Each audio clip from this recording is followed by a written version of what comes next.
Good evening, everyone. Welcome to the GSG Career Fair workshop. This one is hosted by Chris Hohnholt from Career Services. So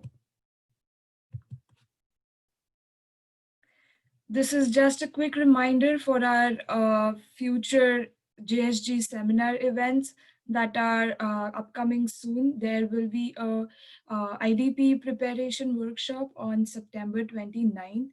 There will be a work, family, and health workshop held on October 8th from 4 to 5 p.m.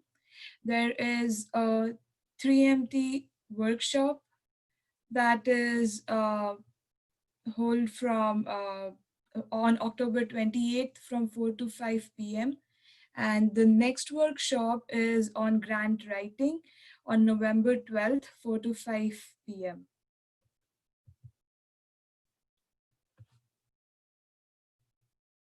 Please use your chat feature in order to ask questions. There will be plenty of time for all your questions at the end. And if Chris wants to have an interactive feature, he can have, and you can chat through the, interact through the chat feature.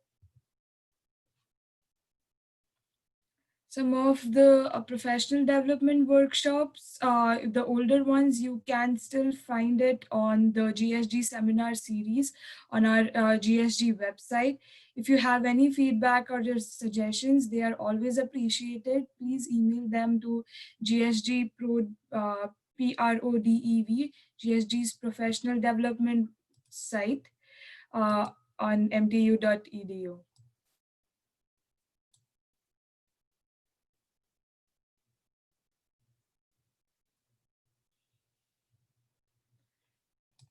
So this is the, so I will let Chris take over from here, and I'll pause my screen and ask him to share his screen to start his workshop for today.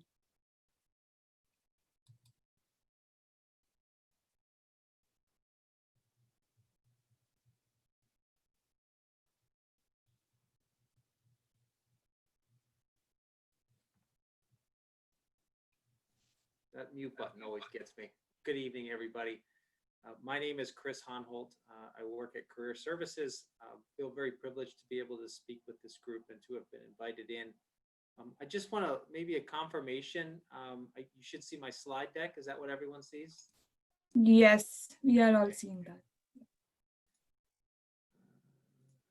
Thank you very much. So I will kind of kick things off here. I was invited in this evening and a couple of requests for resumes, interviews, virtual job interviews. So we'll kind of create a distinction between the two, give you some pointers. Career fair preparation, things that you could do. A couple of slides regarding internships and co-ops, and so we'll talk about those as well. And then a final discussion on dress and appearance. And then if you have any questions at the end, please feel free to ask those. But we'll just kind of get into this. And I'll start with the resumes. I do have my camera icon in the top right side of the slide deck. If it's helpful for you to snap pictures of these with your phone or even to take a screen capture of them, you're certainly welcome to do that. But I wanted to just showcase that resource to you there at the bottom. And so as we start to think about these, and I just want you to kind of think in your mind, maybe how much time does an employer spend reviewing a resume? And kind of sit and think through that for a second. And many people are somewhat astonished to find that we spend a lot of time creating those resumes, but recruiters typically spend somewhere between 5 and 30 seconds getting that initial reaction to it and just kind of parsing through it very quickly to figure out, hey, is this person qualified for this position? And kind of where do they stack up in relationship to things? And I don't know if any of you have ever sat on a hiring committee, but the way these things typically work is a hiring manager somewhere has developed a job description of something they would like to get filled. They bounce that off of human resources, who takes a hack on it, gives them some suggestions associated with it. And then they go into this process of receiving resumes for that. And when they do that and they're assessing that, what they do is they take each of the components of the job description, they'll put it into a table. They'll typically score every single element. And I find that a simple, 3-point exceeds, meets, or does not meet each of the requirements that's on the job description, and they kind of go from there, right? If we see anything that gives us grave concerns, a lot of typos, just an unprofessional document as a whole, it tends to kind of get sent off to the right side of the pile, right? And then we tend to spend a little bit more time with things on the left side. And everyone I know who gets involved with these things sorts, these are the ones I want to take a closer look off to the left, and these are the ones that I really cannot look at, and those are off to the right. You basically score the ones on the left, kind of rack and stack based on scores, and then you go from there and you decide who you're going to interview. You can certainly improve your odds by working with our resources. We have some pretty good templates out there. That's what was on the resume URL that I shared with you earlier on the Career Services website. So there's some templates out there. There are several examples out there for a variety of major types, for a variety of class standings, for both undergrad and graduate. So there's some good stuff out there. And then we also have a writing prompt document that'll maybe help to crystallize some of the experiences that you have into accomplishment statements that you can share with folks. Certainly want to get folks to proofread and your resume for you so that you can revise it. And I'm sure most people in this audience realizes that it seems as though there are many different kinds of proofreaders out there. And so I would suggest to you that you share it with a variety of people. And I always try to find somebody who can look at things in close detail. Maybe, hey, Chris, I see your font sizes are a little bit different here. Hey, Chris, I found this spelling error. And then I also will share it with someone who's got some proclivities to maybe think about big picture things, such as, Chris, you left this off and you may want to think about this. So get it proofread by a variety of folks. You can bring it in to Career Services for a review. We are meeting with students over Zoom. Those meeting sessions are 30 minutes each. And so we'll give you a pretty good review of it. And you can certainly make the appointments with either myself or Nathan Axdorf, who are members of the professional staff here. If you'd rather get a kind of a quick look at it first with a student coach, you're certainly welcome to do that as well. And then the other thing that you can do to improve your odds is to tailor that internship and job, tailor the resume to the internship or the job that you're applying to. And I'll talk a little bit more about that here in a second, what I mean by that. I should point out that there really is no such thing as a perfect resume. These things are typically working documents. What you'll find is that resume will shift over time depending on the position. The other thing that, the position that you hold, the other thing that you'll find is that as you create tailored resumes for specific jobs, you may find that you are emphasizing different skill sets that you have over others for one job versus the next. And so what many people find when they create these tailored resumes is that if you remove the name from the top of them and say, is this the same person? Some folks will say, no, it's not. And so they can be very different. A potential best management practice for you to adapt, and this is something that's recommended by our friends at the Department of Labor, is to create a master resume. And so this is a document really for your eyes only. It's actually different than a CV. It does have, though, all of the bullets that you've ever used, all those accomplishment statements that you've ever used on a resume, and you basically use that master resume as a way to curate those, right? As a way to store them and be able to access them a little bit later on. And the reason why that's a best management practice is because as you create these tailored resumes, what you'll find is that it's a little slow going at first. You're really creating these documents based on a job description that you have, and it may be that job description is presenting a list of duties to you in a way that you never have you know, and you've got that experience, but you never would have considered couching it in those terms and explaining it in that way to somebody.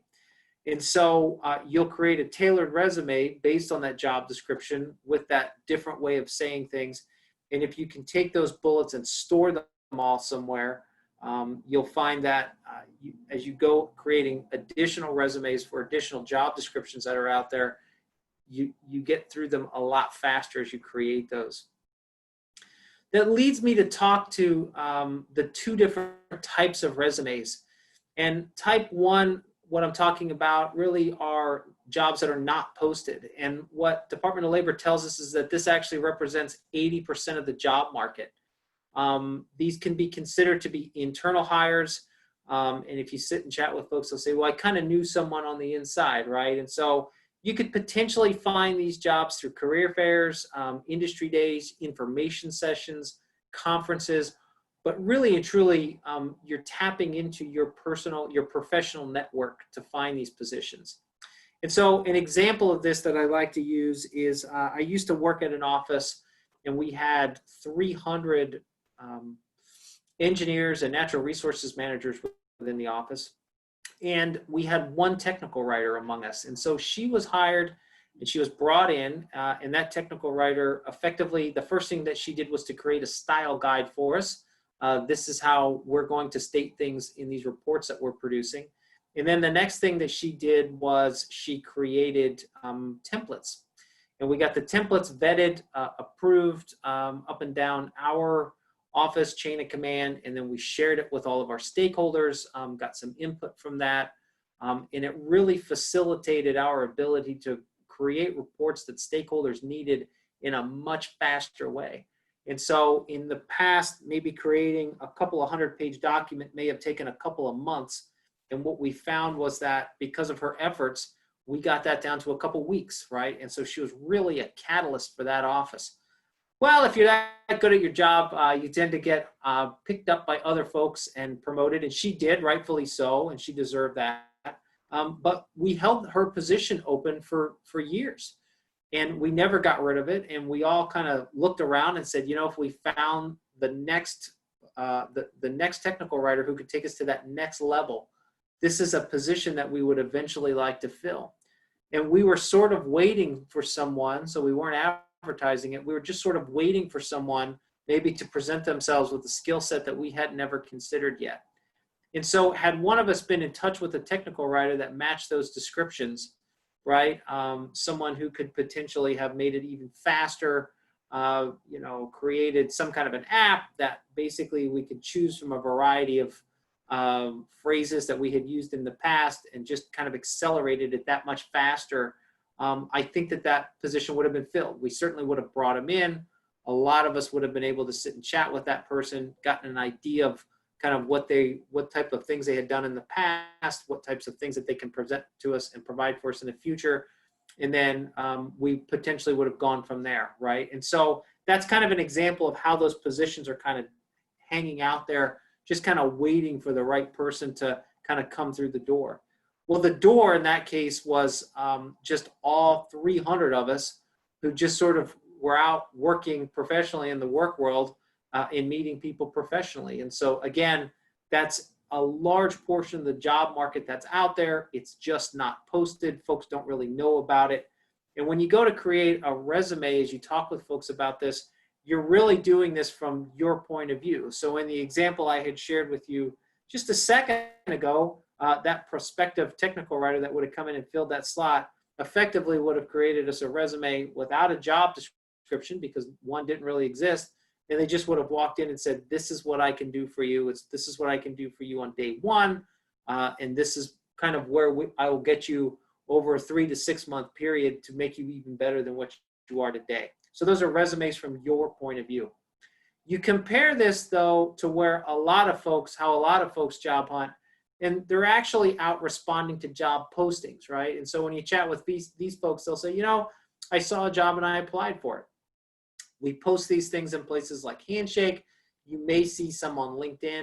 You'll certainly see them on corporate websites. You'll see them on Indeed and Glassdoor. And the resume in this particular instance is really written from their point of view. And so I have an example of what I mean by this. Jerry Grossman is a gentleman who I know in the Eastern UP. He runs a consulting forestry business there. And so every year he'll come out, he'll hire an intern, and this is the type of job notice that he will post on his website. You'll notice that it's 1 page in length. Jerry is adamant about only receiving 1-page resumes. To him, it's pretty simple. He only looks at the first page. So submit it for your consideration. There are some folks out there with some pretty stringent rules about that. But in this case, I've taken a handful of elements from the job description, and I've transcribed them onto the right side of the slide here. And so I'll point out that what Jerry says is he's looking for someone who, marking of hardwood and pine to prescription for timber sales and cruising timber. They wanted you to have completed summer camp and have at least 1 summer of field experience. And then he's got a comment down there about if you have any questions, go ahead and call Jerry. And so I took those quotes and that suggestion, I put them back on the left-hand side of the slide here.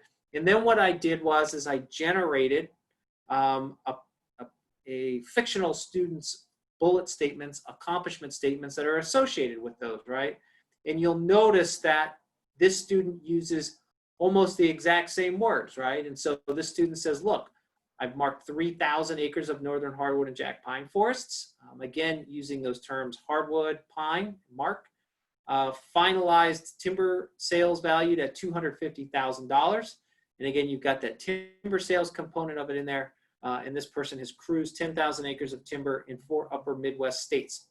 So I want to showcase to you that each of those accomplishment statements starts with an action verb, and then those things are quantified as best they can, and they just kind of showcase, hey, you're answering directly what the job description has.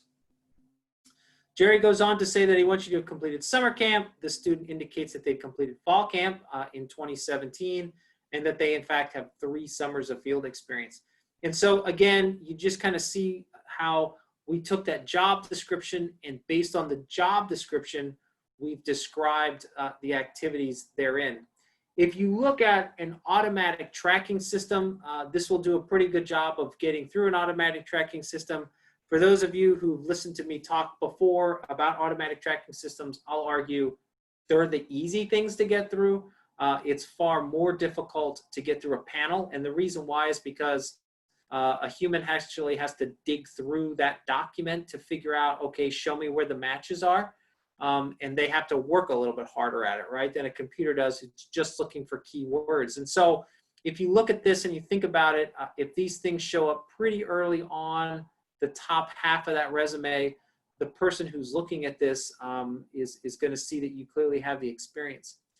The other thing, and I'll relay this back to what I had when I initially started talking about resumes, and I described that process of taking elements of the job description, putting them in a table and scoring them. This person is very easily going to tick off exceeds requirements down the list, right? And so it's just easy to navigate, easy to see these things, and so easy to score them as exceed. And then you're going to probably get put on the left-hand side of the stack so that they'll look through it a little bit more closely. If you want to find yourself on the very top of that stack, call Jerry. He's got a comment right in there on that job description to do so. And so anybody that kind of throws something out there like that, they're looking for you to call them. I strongly suggest you to call them. Find an excuse to call Jerry, right? Jerry, I saw your job description. I found it on the website. I'm very interested in going to work for you in the Eastern UP. You know, I have limited experience in northern hardwood forests, but I do have southern hardwood forests. And then ask a question, make it open-minded. How do you feel that experience in southern hardwoods is going to transcribe kind of going up north and coming to work for you? And Jerry will remember that conversation with you. Jerry's going to answer that question. Jerry may even have some suggestions on what to put on that resume. But Jerry's going to pluck that resume and they're going to put it on the top of the deck for them to give that additional consideration. So I'm sure most of you know what these look like, but I do want to kind of showcase a couple things that we have going on here with this particular resume. If you still have an objective statement on your resume, you may wish to migrate over into a summary statement.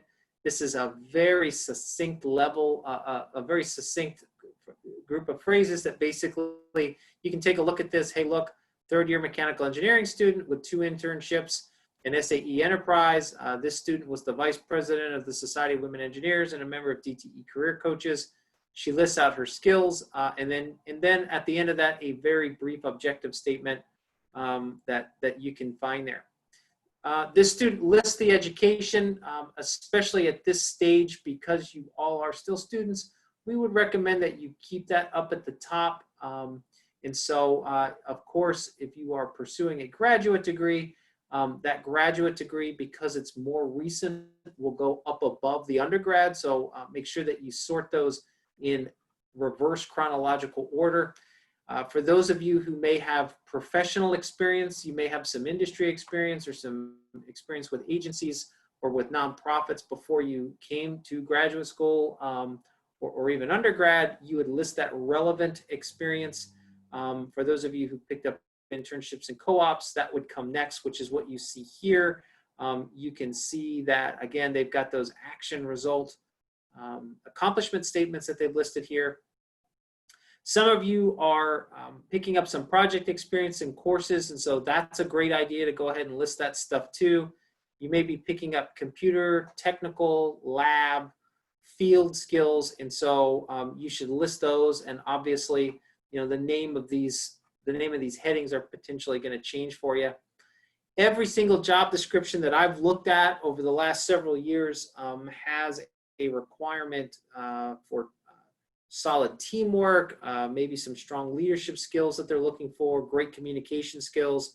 And the way you can develop that stuff and convey that to a prospective employer is to discuss leadership, any co-curricular or even community involvement. And then you kind of get into some other stuff, right? The work history that you see here at the bottom of this resume is non-relevant. It's not relevant work experience, but it does show the prospective recruiter that you are putting yourself through school, right? And so it shows a little bit of hustle here. Recruiters love to see that.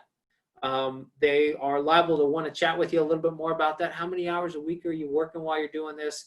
And especially if you consider the fact that if this student is doing this stuff during the school year, right? And in this case, she isn't. But if she were, while maintaining that GPA, getting these internships done, and some of these other project experiences, it just reveals to you that this is this much richer of an experience that she's having. And then we round out the bottom of the resume with the interests, right? I always urge students to try to get this down to a one-page resume, but you don't want to overload that one page. You can see that this document is pretty easy to navigate. I get a general idea of what they're all about in that summary. Very easy to find the education, that relevant internship and co-op experience, any kind of coursework projects, and then kind of on down the list. If you find that you need a little bit more space on the sheet of paper, you know, you could potentially get rid of the interests. Next one up on that you may consider getting rid of is that work history. We've even received some feedback from some recruiters that these skills that you see listed here, if you need space, you could potentially weave these into the action result statements that you see here in the resume. And so you could potentially eliminate that section. And the argument that we've had from some recruiters is that when they go to hire a mechanical engineer, they realize that skill set is baked in. And so it's not as important to have this stuff. If you have the space, go ahead and use it. But if you're looking to gain a little bit of space, again, the interest will start to fall out. The work experience will start to fall out. Maybe that computer and technical skill set section gets eliminated. And that gives you a little bit more space to add a couple more things while still maintaining a proper amount of white space and allow the recruiters to potentially navigate that resume a little bit easier. Won't belabor this. We kind of talked about all these things, but I do want you to be able to see that we have this listed on that website, on the Career Services website in the resume section. If you navigate that section, and again, I left you the URL, you'll be able to find this pretty easily if you're looking for maybe a more in-depth discussion and description of those things. The other thing that you'll find on that page is a variety of examples, and you can get an idea of how different people have developed these resumes. So as you do these, maybe sit and download 5, 6 of them, sit and think about if you were an employer, what is easy for you to get through, right? How could you very quickly assess this, and then maybe take those lessons learned and incorporate those into your own resume as you go to develop it, and kind of derive it from the template that we share with you on that website as well. That concludes the resume component of the discussion. And from here, I'll get into the interviews. I just wonder if anybody has a real quick question that they would like to ask now about resumes before we get into the next section.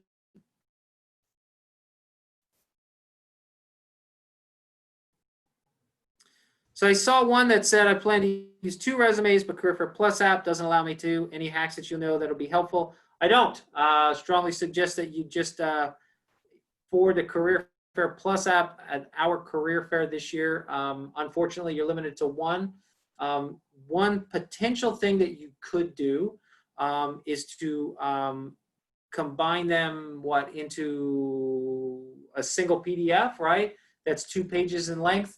And then potentially upload them. You may find that that causes a little bit of confusion, and you may need to explain what you've done there, but that is one potential idea that, that you could go with. I've had one, I was told that if you have underneath the 3.5, you should leave off your GPA. Is that true? Yes or no? Career Services policy is for you to list the GPA on there. You'll find that the Career Fair Plus app also asks you for your GPA. Some companies have a very strict requirement for a particular GPA, and I would submit to you that if you don't have the GPA that they're looking for, you're potentially wasting their time talking with them, you're potentially wasting your time by talking with them, and you're just trying to find folks that are willing to hire you. I have a story about a GPA. My own father was a chemical engineer with about a 2.3 GPA, and he was excluded from certain companies, went to work for smaller companies, one of which went public, and he basically was able to guide that company through a lot of amazing things. And some people question, well, geez, was that in spite of his GPA? And I would argue that was because of his GPA that happened to them. So I would just recommend that you put that GPA on there, follow the policy, kind of go from there and see where that takes you. Okay, I'll press on with the interviews component of the section. I'll start out with 9 interview facts. Hiring managers make an instant decision about you. So guess what? There's no pressure on you, right? No pressure whatsoever. You had better have answers for everything. Again, there's just no pressure there, right? What you wear does matter. They can tell if you're not prepared. I'll let you know that I myself have been caught flat-footed sometimes, and it's difficult to dig your way out of that hole. So just make sure that you're prepared. Your body language does speak volumes, and if you take a look at the lady on the right side of the page, I think you kind of get an idea of what that looks like. Number 6 surprises people. Potential employers don't always know what they're doing, right? And what's interesting about that is that sometimes what you have, I had described this earlier, is you have a hiring manager who says, I really want to hire somebody, but they have to work very closely with HR to make that happen. And they are not necessarily HR experts, right? The hiring managers. And so sometimes you'll get a deal where maybe they need to check in with HR more than the person who's interviewed you in the past. And so it's very common for potential employers not to always know what they're doing.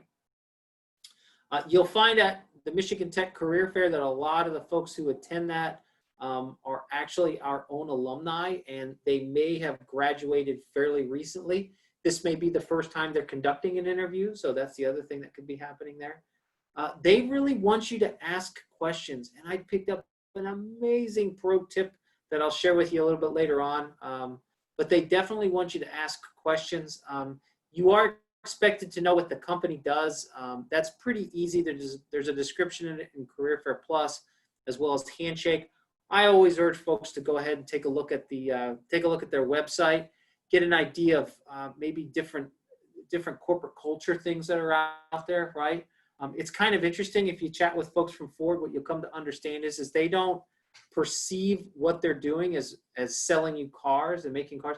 They perceive what they're doing as giving you access, right? Giving you access to America. And so that's something worth thinking about as you potentially phrase responses to questions. And then you definitely need to follow up.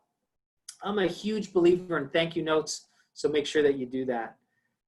As you prepare for these, evaluate and identify your skills for the job. So sit and think through maybe 5 scenarios. I like to tell stories, and so I would look and consider 5 stories that you can share with them that demonstrate those skills. You should consider everything on your resume and cover letter to be fair game. Like I said, I've occasionally been caught flat-footed there. Where I started to use a word that they used in a job description. I had tailored it, but I was using that word differently than they did, and so it took me it took me a little while during the interview to catch up on that fact and to make that pivot with them. So just be aware that everything on your resume and cover letter is fair game. So research the company, understand the position. LinkedIn can be a great tool to do that with, as well as Glassdoor. Take a look at that organization's website and follow them on LinkedIn. And then again, plan 5 to 7 questions at the end. We've got some we'll share with you here. And again, I've got that big pro tip. If you really want to go big and it's a publicly traded company, I actually suggest that you go pull their SCC filings, right? It's usually on their website. And if you go down to the bottom of the website in small font, it'll say Investor Relations. You can click on that and find where they're find their filings that they filed with the Securities and Exchange Commission. And it can give you a lot of revealing information. Usually a couple hundred pages in length. That's about the length of an annual report. But I recommend that you just kind of skip through some of the gobbledygook and pay attention to what the CEO and the chairman of the board are talking about. It'll give you an idea of where they're heading strategically as a company. We encourage people to practice interviews. And so a great way to do that is with mock interviews. You can do those with us. You can do that with classmates, friends, family. We do urge you to practice those out loud just so that you get those talking points down, right? So that you can share those with folks. During the interview itself, make sure that you turn that cell phone off. You just want to eliminate distractions. You don't want to be in a position in which you're, kind of wincing about things. Smile if you're meeting with them in person, and I realize that's hard to do right now. Have a firm handshake, but just make sure you're smiling. We'll talk more a little bit later on about virtual interviews, and I'll give you some hints, tips and tricks there. Make sure you're maintaining good eye contact. And again, that can be a little bit more difficult in a virtual format because you tend to look at the screen. You tend to look them in the eye as they appear on your screen instead of looking up at your camera. And it takes a little practice looking at your camera to do that. Make sure that you show interest in the position and in the company and in the industry. Have concise responses. Oh, I had a good friend of mine who was highly qualified for a position. He was selected to interview for it. Very strict rules on what the interview looked like. And again, this was human resources holding some strings. And he was looked at and said, listen, this is a 6-question interview. You have 30 minutes from when you say begin to answer each of these questions. And he said, okay. And they said, would you like to begin? He said, begin. They started a clock. He responded to 2 questions, and he did max out the points for those 2 questions. However, for questions 3 through 6, he was scored a 0, was not given that position. And again, just because he just didn't have concise responses. So kind of keep an eye on the clock, understand what's going on, and keep those responses short and concise. Provide those concrete examples. Again, I'm a huge believer in storytelling. You can kind of sit and weave 5 different stories together. I'll give you some hints on how you prepare those that you can share with folks, and just make sure that they can fit a variety of questions that they ask you. These are the typical questions that they will ask every interview I've ever been in. Tell me something about yourself. Tell me about yourself. And I've got a slide here in a second about that. They'll ask you, what do you know about our company? So be able to talk to them about their mission, how they do things, what they create, what service they provide. And again, I would encourage you to read annual financial reports with a lot of information in there, especially those strategic directions that the company's heading in. But you can get a lot of that stuff from the website too, if that stuff's not posted. Answer the question what you know about the position. So do a little bit of research there. We talked a little bit about Glassdoor and LinkedIn, maybe to find similar positions. And so be able to talk about those. They'll ask you about your strengths and your weaknesses. And they want you to toot your horn when it comes to those strengths. Hey, what are you exceptionally good at? And so share that with them. Well, listen, on day one, I'm going to be able to do this, this, and this for your company because those are my strengths. They're going to ask you about your weaknesses as well. And you know, what they're really looking for is how you overcame that weakness. And so a great example of that is, you know, I always had a difficult time with public speaking, but I decided that I wanted to get better at it. And so I joined the local Toastmasters group. I'm still participating with them a couple of times a month where I get some great practice. And then I got outside that group and I wanted to have additional practice again so that I could just improve upon this. And so all of these group projects that I've had in any of my courses, I'm always volunteering to give the outbrief to the class, to the professor.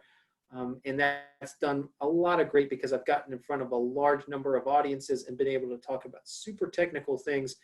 And I've been able to do that in groups as small as 5 or 10 and as many as, you know, 35 or 100 or whatever that size looks like, right? And so what you're showcasing is how you've taken a potential weakness and you've really converted that into a strength. And that's the type of thing that they're looking for when they ask you about the weakness. They also will ask you, why should we hire you? And again, you can weave those strengths in there and talk about how your education, your experience, you're going to be able to make an instant impact when you arrive and help them create better products, help them create better services for their stakeholders. That first question they ask you, tell me about yourself. Some people view this as an icebreaker. You know, just give them some personal, right? Hey, you know, my name is Chris. I'm, you know, originally from this state. I found my way up to Michigan Tech by doing this. You know, other people view this as a commercial. I kind of view this as the latter. I think it's a commercial. So certainly should start out by thanking them for the opportunity to interview. I want to thank you for the opportunity to interview for this position. I have over 3 years of experience associated with positions similar to these. The strengths that I bring in is a strong analytical skill set, while at the same time having very strong people skills from a variety of leadership positions that I've held.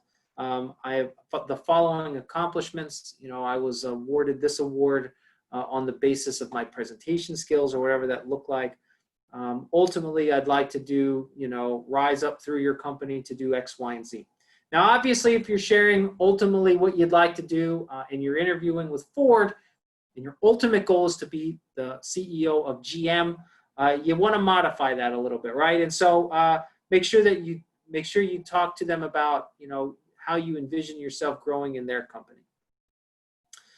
The stories I was telling you about earlier, you're going to take 5 things. They need to be related to the position. And so if they're looking at, if they're looking for a specific skill set associated maybe with a programming skill or something like that, you're going to want to develop a story around that, right? And so this is the rubric that many recruiters are actually looking at when they go to assess those skills and go to assess you during an interview. And so I've seen them scoring these as well, just like in that document I was telling you about with the resume and the job description. Again, HR folks want this to be quantified wherever it can be. And so they've developed a couple mechanisms for this. And this is the rubric that they use. And so in order to facilitate a recruiter being able to find where you are on that rubric, just like when you go to write a paper in college, I would just give them section headings, right? And so in this case, I would say, you know, the situation was, and again, if they want you to have a MATLAB skill set, the situation was I was working on a particular, we were taking this particular class, and this was a particular group project, and the task that we were faced with was to do some kind of data analysis associated with MATLAB. The action that we took was to assess all of our individual skill sets, strengths and weaknesses, and then to assign the task based on those strengths and weaknesses. And the results of that, as a result of taking those action steps, was we were actually able to complete that project ahead of schedule. We actually scored the highest grade in the class. And in fact, the professor liked it so much that she asked if she could use it as a case study in future classes. And so we were really proud with those results. And so what you've done there is you've taken a component of that job description, right, which was, hey, show us maybe some experience with MATLAB.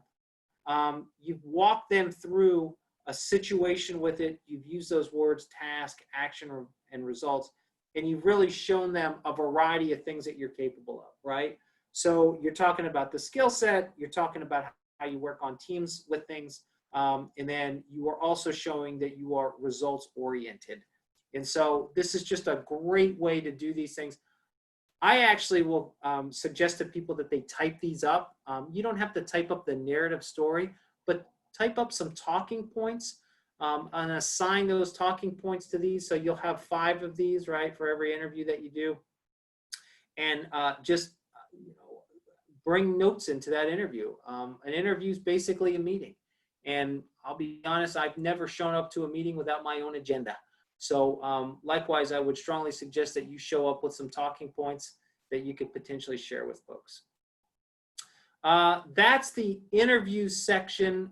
I did tease out a couple slides, so I'll talk with you about virtual job interviews.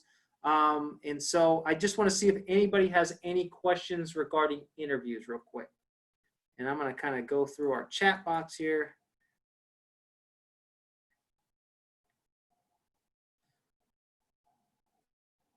So Brock asked the questions, the benefit of listing the grants awarded in publications.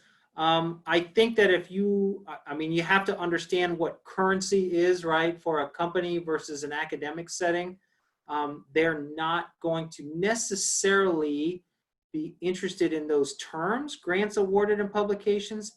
However, if you've managed money, right, that is something that they're all very interested in. And so I would certainly, instead of weaving that story in terms of this is how many dollars I've been awarded, I would weave the story into this is how I've managed, this is the amount of money that I've managed over the last 4 years. These are the types of projects that I was able to accomplish based on that money, and these were the outcomes associated with them. And I think that's a great way to do that.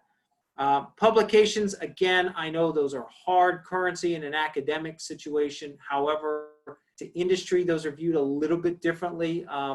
I would recommend that you have those listed maybe on LinkedIn, and then you could simply share your LinkedIn URL with them, potentially on the resume that you submit, and just let them know, listen, I've got a handful of publications or dozens of publications, and those are all listed on LinkedIn. You can go in there and you can find those so you get an idea of the type of reports that I'm capable of producing. Resume exam, another plane where I've heard using a resume template with certain areas are blocked off in color fonts. Is that suggested?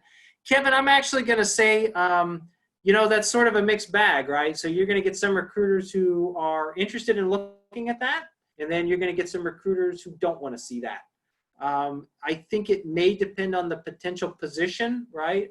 So certainly if you're looking at a marketing, maybe a rhetoric, technical communications type of position, that may be a spot to do that. But most of the recruiters who I know, they really like that plain resume because you're just giving them a summary. And again, I would potentially encourage you to produce a variety of things and get a variety of feedback from it and see what folks respond to. And then also view it from the lens of, if I were looking over this document as a recruiter and I were gauging it, what would I want this to look like? So those are good questions, though. I'll get into the virtual job interview component of things here. Important that you test your technology with these, have a backup plan and test that too. You're going to find that when you use that Career Fair Plus app at our Career Fair, just like Zoom, sometimes stuff glitches out, right? And so you can potentially ask for telephone numbers in case you get disconnected. What I found during the blitzes was that when students posted their telephone numbers onto their profile, if we started to have any issues with it, I would just pick up the phone and call them. And so that's kind of built into Career Fair Plus. But if you're doing these over an interview, if you're being interviewed, you may want to say to them, hey, can we just exchange telephone numbers in case we get disconnected? Be professional. So have a nice professional background. In conducting some of the mock interviews and meeting with some of the students on Career Fair Plus, I can tell a lot of undergraduate students are in the residential halls perfectly fine. I suggested to them that if they were going to use that space, just to hang up a sheet and basically to block everything behind them, and just a nice blank cover behind them, right? Make sure that you dress professionally for these, especially if it's a lengthy interview. If you need to take a break and they say, hey, listen, why don't we give you a little break here? We tend to kind of walk off maybe while leaving the camera on, right? And so if you're professional from the waist up, but maybe wearing pajamas on the bottom, or those super warm slippers or something like that, they kind of will get a glimpse of that potentially. So I just suggest that just have a professional appearance from head to toe. I do believe in full dress rehearsals. I would urge you to do that with your technology that you intend to use, the backup plan that you have. Make sure that works. Make sure that background looks good. So, I mean, if you can set up a Zoom meeting, kind of look at what's behind you and realize this is what folks will see. Think about that, as well as the attire. You want to be comfortable in these. So make sure that you're comfortable, but just make sure that you're also presenting a professional image. This is a couple of rigs that I developed over the summer. I want to be able to maintain eye contact. So there's my camera right here. But I also am conducting maybe a Zoom meeting. And so, and then I want to be able to have some documents behind me that I could potentially look at, right? And these may be a little bit simpler than what you see here. Those could potentially just be talking points for those 5 stories that we talked about, right? And so I started to do this, which worked out pretty well, but I noticed, boy, there's a lot of small font there, right? And so I then built the next iteration of this, which was, you know what, I'm going to conduct the actual interview on my iPad here. It has the camera right here that I'm going to be looking at. And then I can keep these documents here just to the left of that, so that I can potentially scroll through them and talk to folks using my talking points there. So I think this may be a little bit better system if it's possible for you to swing something like that, something to consider. And then the other thing that I like is I just take a step back, and just like a newscaster potentially does, by doing that, that angle is kind of changed, and it's more difficult to watch me potentially reading a document, right? I'm going to stress the need for dedicated power. I've been on these calls before and have watched in terror as the battery power is quickly going away. So make sure you've got nice dedicated power to everything. And then the other thing that we've noticed is that it's best for you to maybe be sitting right on top of that router, right? And so if you're using Wi-Fi, we have seen a couple of students attempt to use like a cell signal for these things, and boy, that's when stuff starts to get a little glitchy. So submit it for your consideration. Just make sure you're sitting on either hardwire LAN or a dedicated Wi-Fi, or right on top of the Wi-Fi router. Smiles get jobs. I realize you're not all going to run out after this and look for jobs at Holiday Inn. However, I get told this over and over again. People like it when you smile at them. And so make sure that you're smiling at folks when you're conducting these virtual interviews. Realize it's very difficult to do that. I suspect at this point we're all Zoom experts. And so as you continue to use that Zoom to conduct meetings, sit in classes, I would just recommend that you get in the habit, in the practice of looking up at that camera to establish eye contact. You can certainly dart around and look at your screen, but just get in the habit of practicing. I mean, I've muted my video here but I find that I'm continuously looking at the screen just because I'm in the practice of it, right? And make sure that you smile. It'll also change your tone inflection. When I coach people through telephone interviews, this is a big one that I do. I actually encourage folks to stand up for a phone interview and to smile because it'll change the tone inflection. It just makes you look a little bit more interested in it. So that's the virtual job interviews. You can tell not too much different really. And I just wonder if anybody has any questions regarding virtual job interviews before we get into the career fair prep stuff.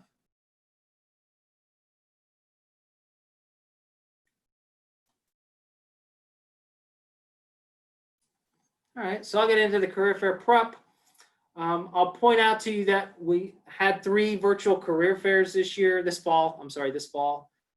The first one was September 9th. That was a partners preview fair.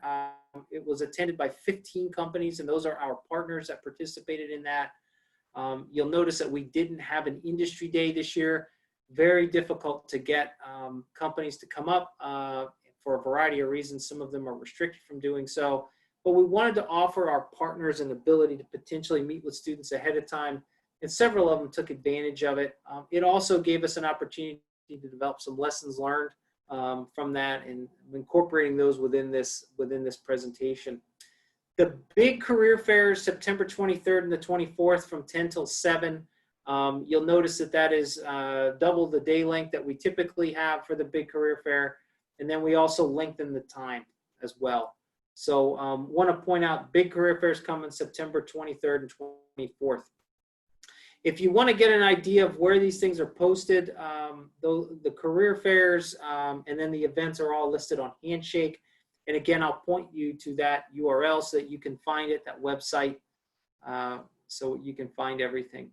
We typically offer a variety of career development events on the lead up to the career fair, and that is the case again this year. You'll notice that we are down here. Most of these have already been conducted.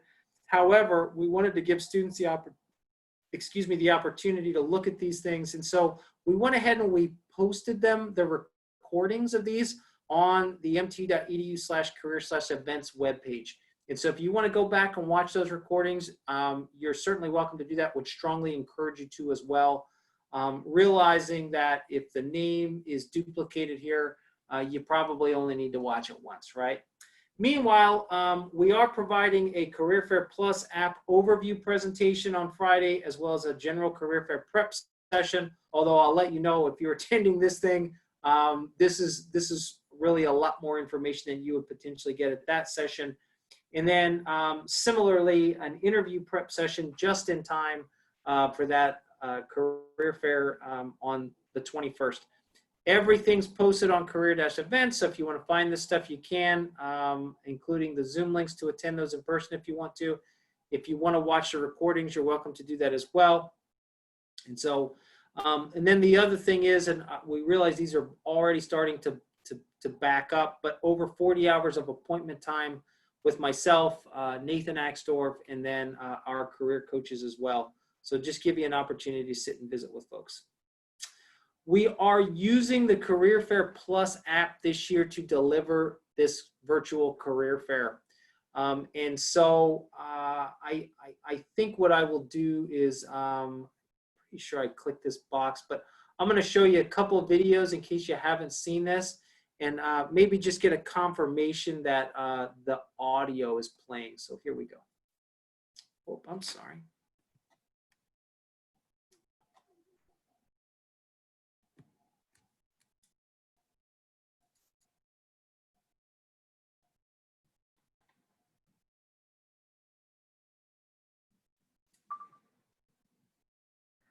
Hey there, this is a quick demo. So quick question for you. Number one, does everybody see that this switched over to a video?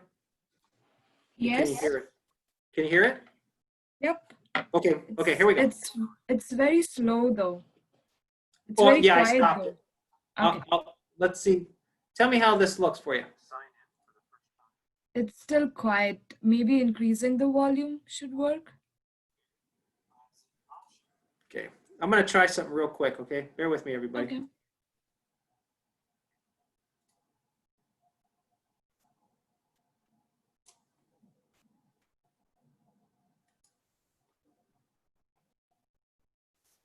I could just go create an account on the virtual appointments better? tab. Yeah, In that's this perfect. demo, I'm going to Okay. do it along with my appointment workflow. So I find an employer I'd like to meet, I tap on that employer, I tap on virtual appointments, and then I go into the schedule. I pick the time that I want. I say yes. And now it's going to ask me to create an account, so I'm going to go ahead and do that.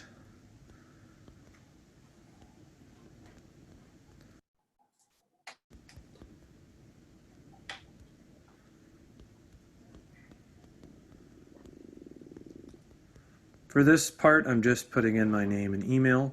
This is always required. I do need to agree to the terms of service per GDPR. And the next step is to fill out my profile information. I can add a picture if I want. And then I've got some other required information. However, the fields here are configurable on a fair by fair basis. I'll go ahead and fill these out.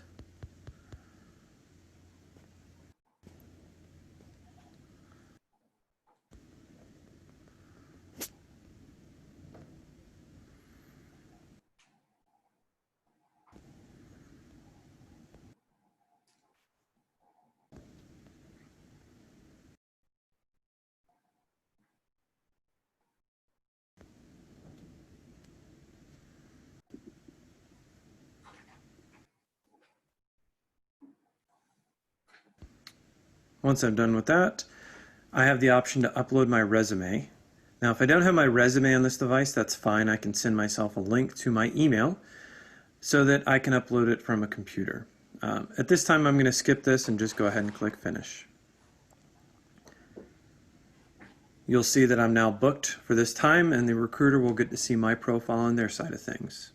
Thanks for watching.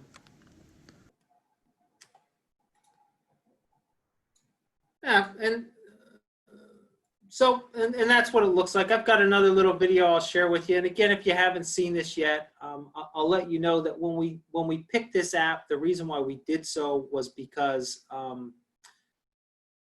number one, we've been using it at this university for 5 years. So if you've attended the career fair in the past, you probably have seen this before. It's typically the app that you would use to develop the map, right, of the SDC, of where those different companies are within it.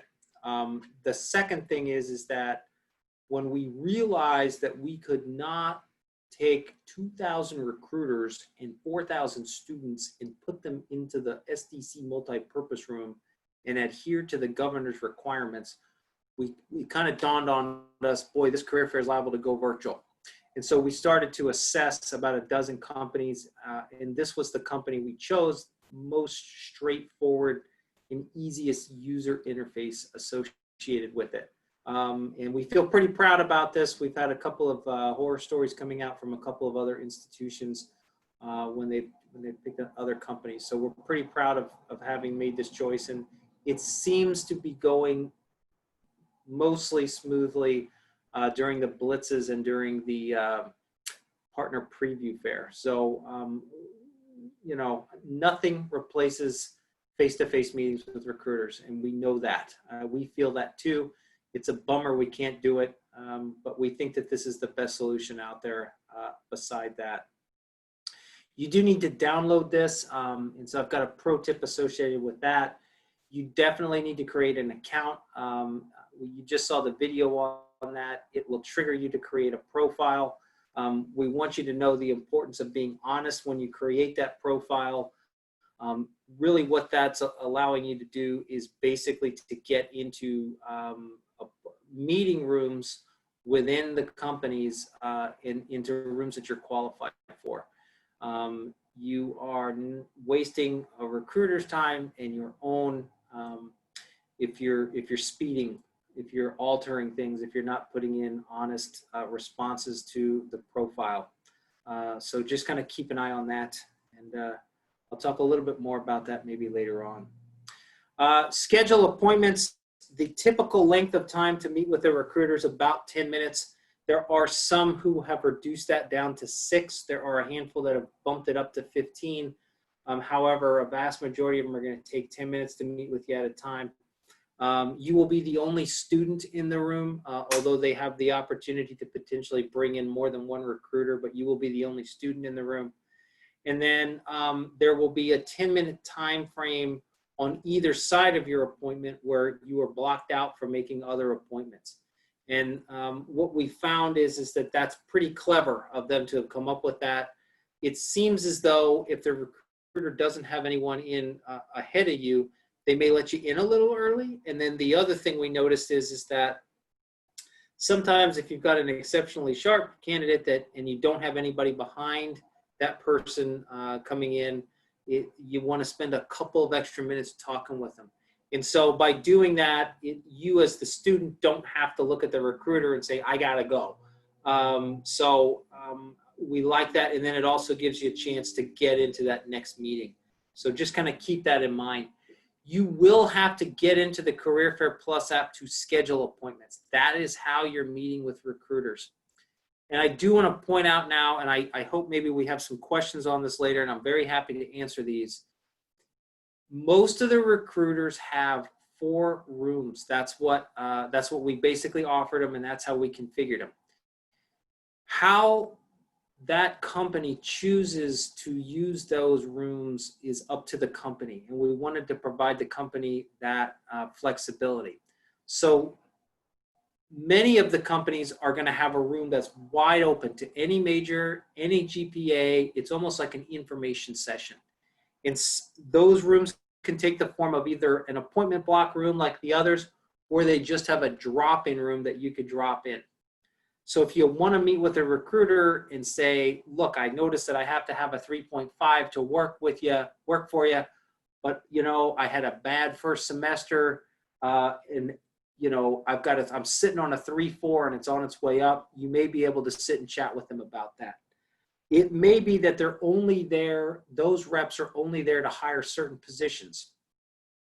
And that information room is an opportunity to say, listen, I noticed that you're not here hiring this major, but I wonder if there's any place else within the company that does hire my major or what I'm studying. And so that drop-in room or that open room is a good opportunity to engage a recruiter and have them point you in the right direction so that you can find an opportunity that matches what you're studying.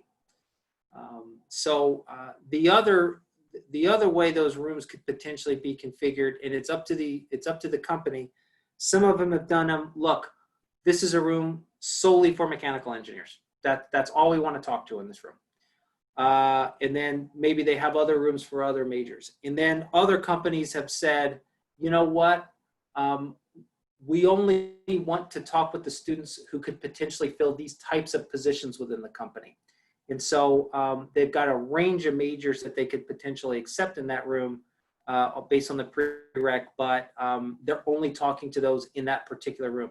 So it's important when you go to schedule these appointments to look at the company, to look at that room title and understand what types of different students that they're looking to chat with in that particular room for those particular appointments. So just kind of keep that in mind as you schedule the appointments. Always going to encourage you the day before to kind of take a look at your schedule. You should receive an email based on the appointments that you have. One of the pro tips that I'll share with you in a second is to put those into your calendar and use your laptop to conduct the meeting. And I'll talk a little bit more about that here in a second. Career Fair Plus, the default meeting space is whereby. Some companies are going to rely on that. Other companies are going to have something else, and that will all be contained in the email that they send you. So kind of keep an eye on that. And then the day of the fair, you're good to go. You kind of go from there and you meet with folks, right? So another little YouTube video that I'll share with you here, just so you kind of get an idea of maybe what it looks like from the recruiter perspective.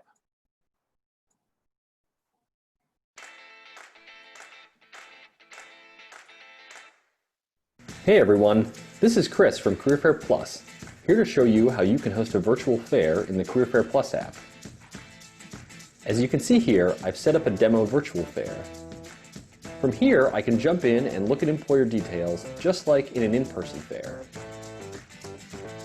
If I decide I want to talk to an employer, I just tap the Virtual Appointments button to view their schedules. As you can see, employers can have multiple schedules. I'll select the schedule I want, and I can see the details about the schedule, including prerequisites and information about who I'll be talking to. I can also see what times are available to speak with this employer. I just select a time that works best for me, tap yes, and my appointment has been booked. If this is the first time I'm booking an appointment, I may be prompted to log in or to create an account where I can add information about my major, GPA, and upload a resume. After I book my appointment, I see some additional instructions appear. This lets me know how I will get in touch with the recruiter during my scheduled time. As you can see here, it's telling me to join the Career Fair Plus video chat by tapping the link. At the time of my appointment, I just tap the link and I'll be brought to the video chat. I first need to select that I want to use video, and then I'll be given the chance to preview what I look like before knocking to request to be admitted to the meeting room. When the recruiter receives a knock request, they can see a preview of my camera and decide either to let me in or respond by putting me on hold, which lets me know they'll get to me shortly. If the recruiter accepts my knock, I'll be led into the meeting room for my appointment. After we're done talking, all I need to do is tap the Leave button and I'm done. Thanks for watching. If you have any questions or would like to schedule a time to talk,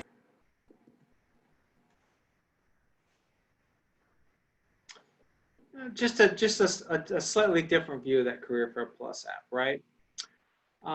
Then we start to get in just outside of the app itself, just the typical stuff that we would encourage you to do for any career fair, right? Research those companies. The entire list, if you want to look through it, is on Handshake. The schedules have mostly been built and have been uploaded into Career Fair Plus. But if you want to look at things on Handshake, you can do that as well. Visit the websites of the companies so you get an idea of what they do. You can create a game plan for the companies that you're potentially interested in. Who would you like to talk to, in what order? Pay attention to what's in Career Fair Plus in terms of the prereqs of what they're requiring. And then if you have any sharp questions that you can ask, go ahead and write those down so that you can engage with the companies, right? You can certainly get your resume reviewed by us. Again, 40 hours. We're getting to the point now where things are getting booked up, but you can certainly get your resume in to review us, plan that attire. Make sure you understand that even in Career Fair Plus, those are being conducted with a camera, and so you will see one another in there. Practice that personal introduction, very similar to what you would do if this were a face-to-face career fair.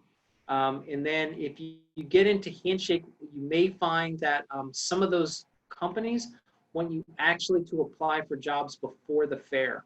I'll let you know that Ford Motor Company is pretty notorious about that. So kind of keep an eye on that, and just realize that some companies will want you to have already applied.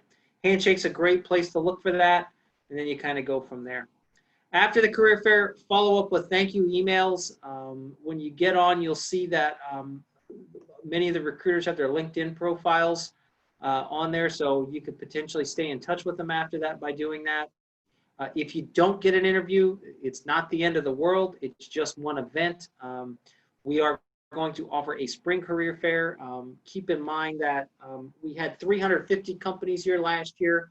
We're currently sitting at 252 for this fair.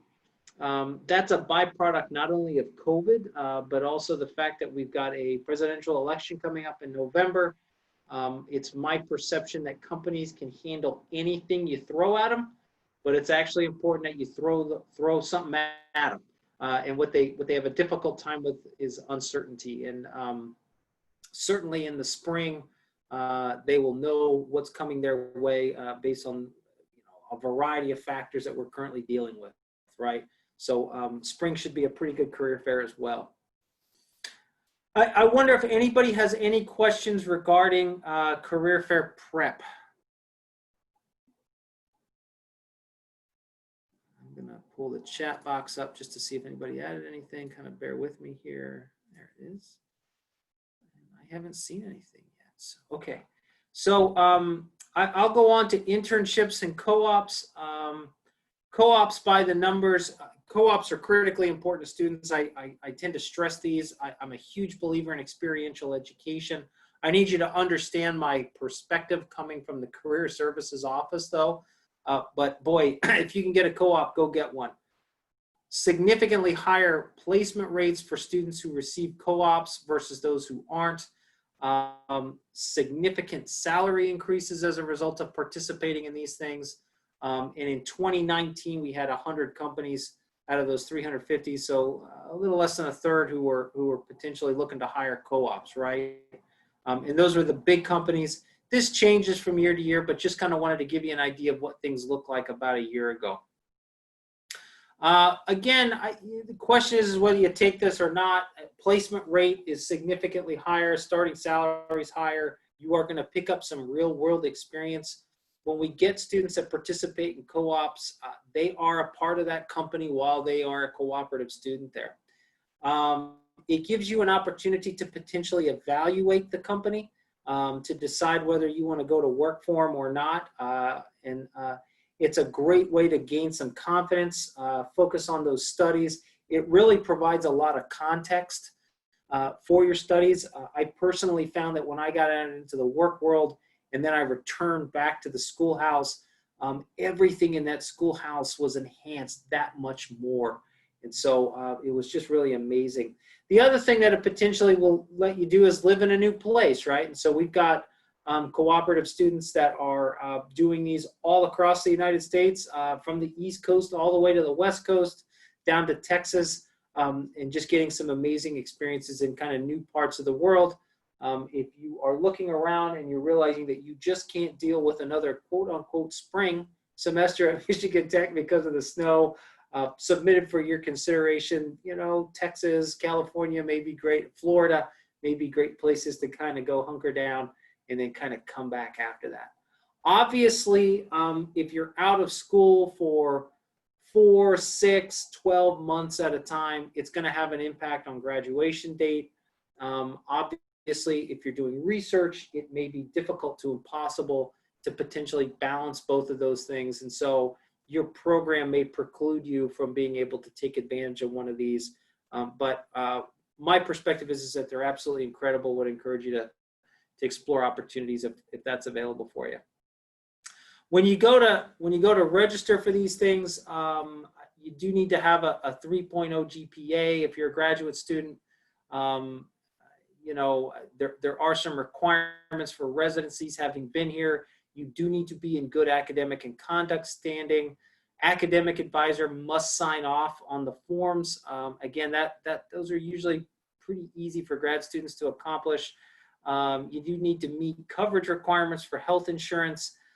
If you are an international student, we've got a briefing that you can attend. I think we've set that up so that you can do that virtually now. And then we always need to emphasize the need for a minimum of about 10 days to process those documents. They do go through a series of offices, and so please do not expect a 4-hour turnaround. Some of those can be very difficult to get through the different offices that they have to route through within the university. We sometimes receive questions about, well, geez, how many of these credits should I take? The deal with a co-op is that it is a cooperative education agreement between Michigan Technological University and the company that you are going to work for, or the agency you're going to work for. And so it's a great way for you to retain full-time student status while working, and that's the huge benefit to it. And it fulfills some legal requirements. But, you know, submit it for your consideration. You know, you are potentially paying for those credits. If you're a domestic graduate student, maybe 1 to 2 credits per term. If you're an international student, graduate student, maybe 1 to 2 per term. Those advisors can help you deal and maybe think through the ideal number of those. But what we do need to point out is that students that are working 20 hours, so a half-time position, those students are only allowed to enroll in 1 credit. I also need to point out, because we've had some students that have struggled with this in the past, we understand that the stakes when you pick these positions up are very high. But we do need to point out that there are some legal requirements, and you really do need to have 3 things in place in order to be able to take advantage of this, of a co-op.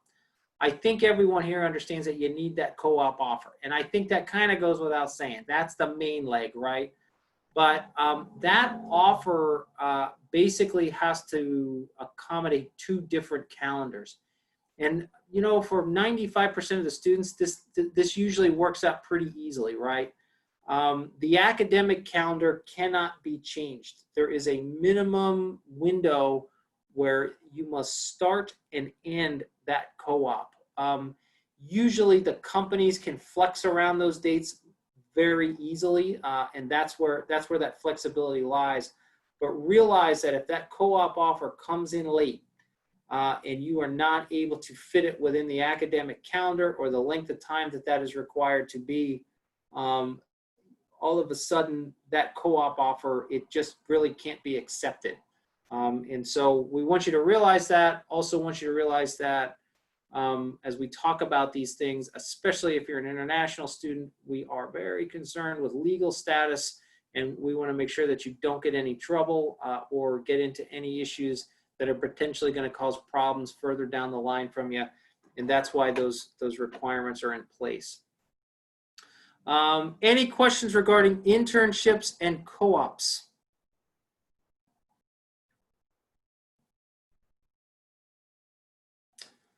All right, so I get to conclude this presentation with a little bit of discussion on dress and appearance.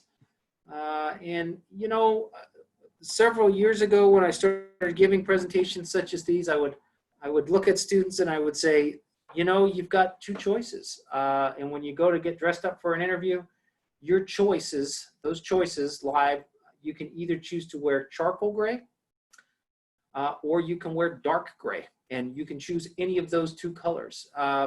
Times have changed a little bit. I'm letting you know that I'm providing this presentation probably in some fairly casual attire.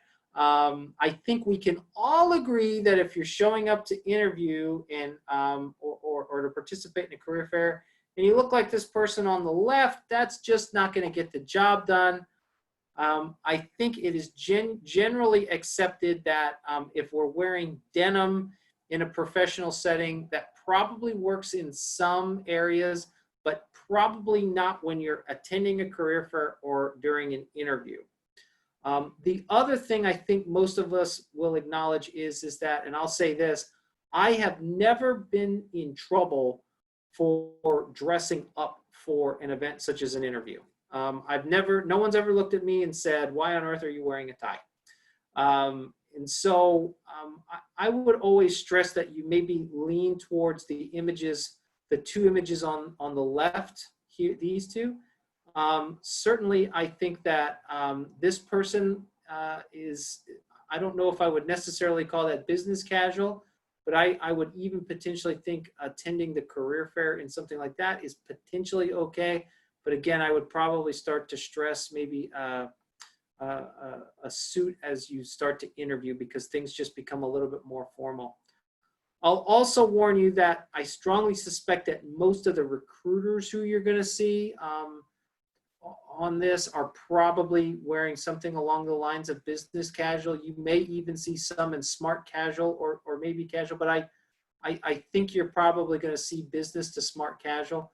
But we would emphasize to you maybe dressing up in business attire or even business formal. It's a special event, and you know, we tend to dress up for special events. That said, don't do anything that's not comfortable, right? So if it doesn't fit right, you know, these things have if it just doesn't fit right, and if it's just not you, maybe you get to explore some other options, right? But you are conducting an experiment when you do that, and if it works for you, great. I don't know. I'll tell you that when it comes to interviews, I'm actually batting 1,000. I've gotten every single job I've ever interviewed for, and every single one, this is how I'm dressed. So submit it for your consideration. That really concludes the presentation. We covered a lot of material today. I'm glad to see that we have plenty of time for questions. I'm happy to kind of reiterate anything. If there's anything that's confusing to you, please let me know about that. If you want to make an appointment with us, you can certainly do so. Handshake is a great place to do that. And so this is where we have our schedule posted. So I would encourage you to do that. I have a couple of public service announcements before we get to the question section of it. The big ones are, hey, if you intend to participate in the Michigan Tech Career Fair this fall, you need a Career Fair Plus profile.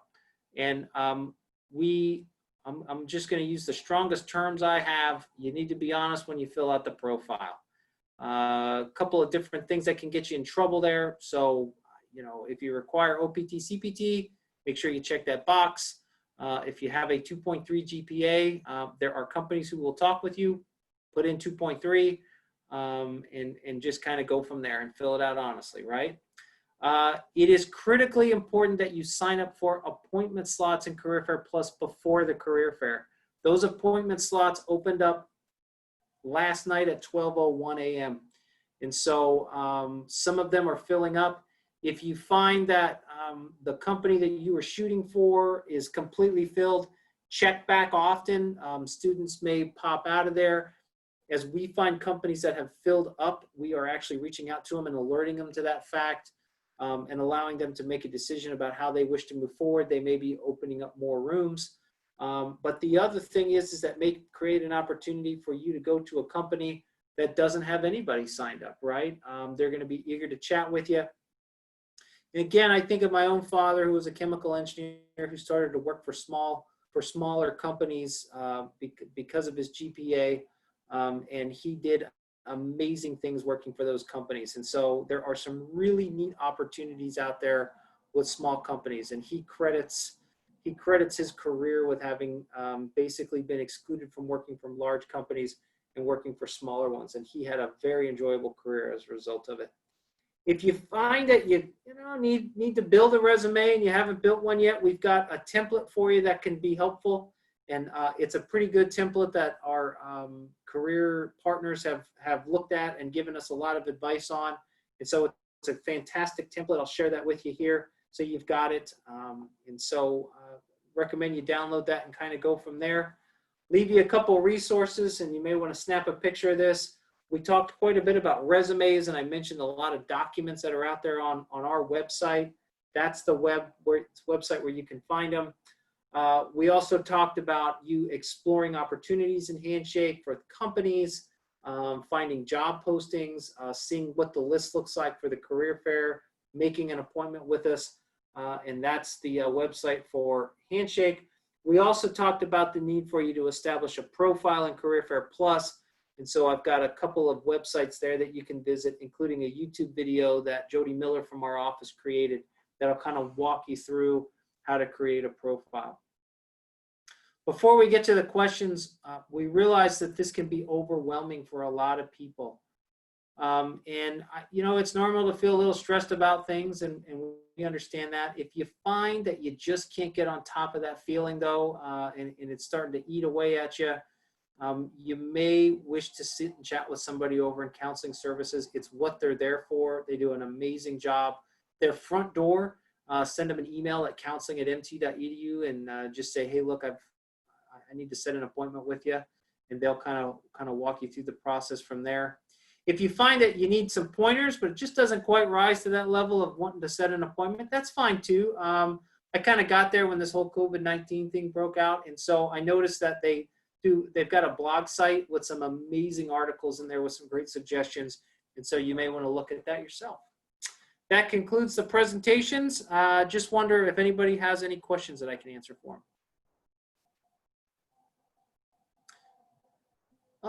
There we go. So Shankara asks, will internships during the graduating semester create any complications down the line for international graduate internships during the graduating semester?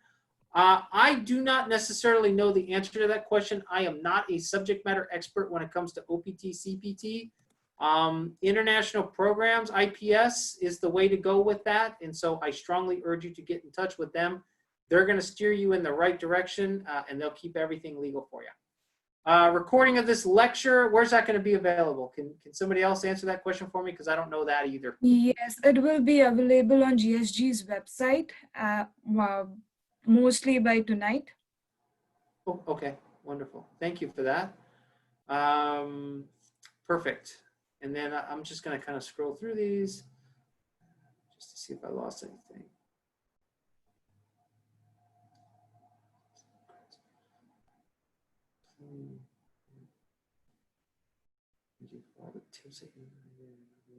I'm sorry, I'm muttering. I'm just reading these.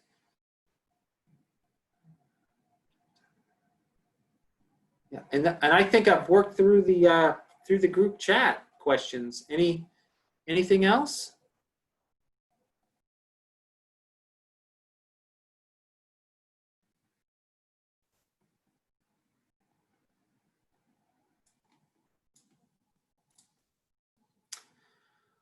Thank you. Thank you for inviting me in to talk with this group. I love working with students, and I appreciate this, and I understand it's a real privilege to be able to speak with this group. It is kind of a bummer that I wasn't able to provide this presentation to you in person.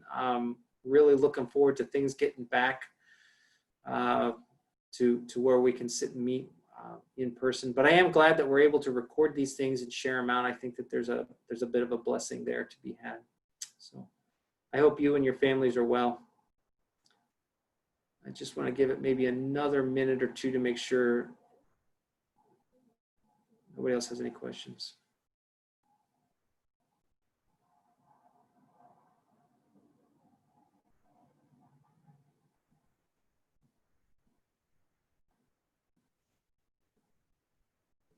Well, I will stick around for another minute or two, just in case as folks pop off, if anybody wants to kind of dig in and ask maybe an in-depth question, but otherwise, I hope everybody has a wonderful evening.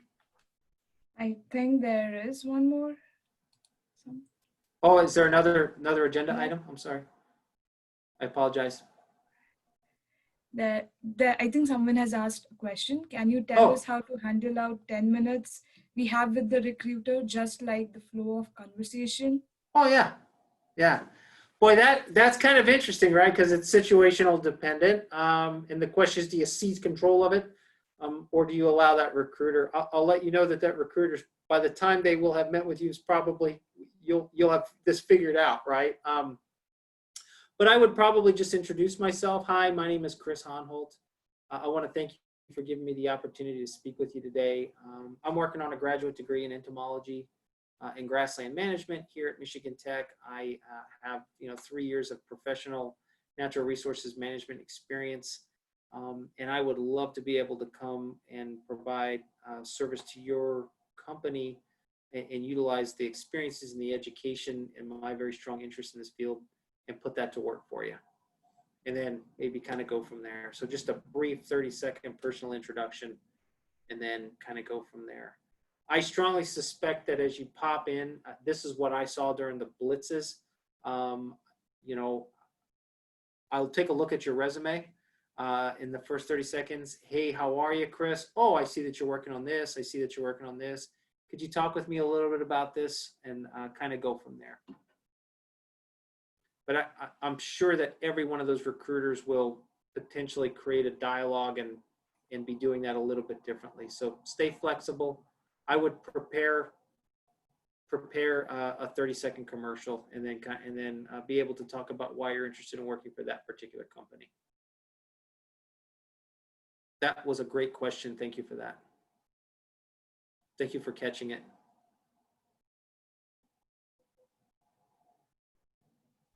We'll wait for a couple more minutes. Let's see if someone wants to chime in with some questions. Till then, for all those who have attended this session, we will send you a feedback. Your feedback is really important and helpful to us to schedule future events. So please take some more time from your busy schedule and help us gather some information through that survey.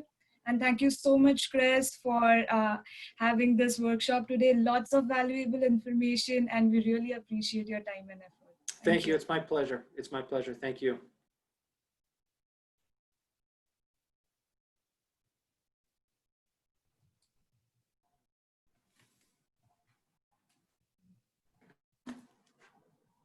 I suppose if there are no more questions, we might end this workshop. And guys, if you have any suggestions, feedback, please direct them to the email ID on your screens. And have a great evening. Thank you, Thank you, Chris. everybody. Bye. Bye-bye. See ya.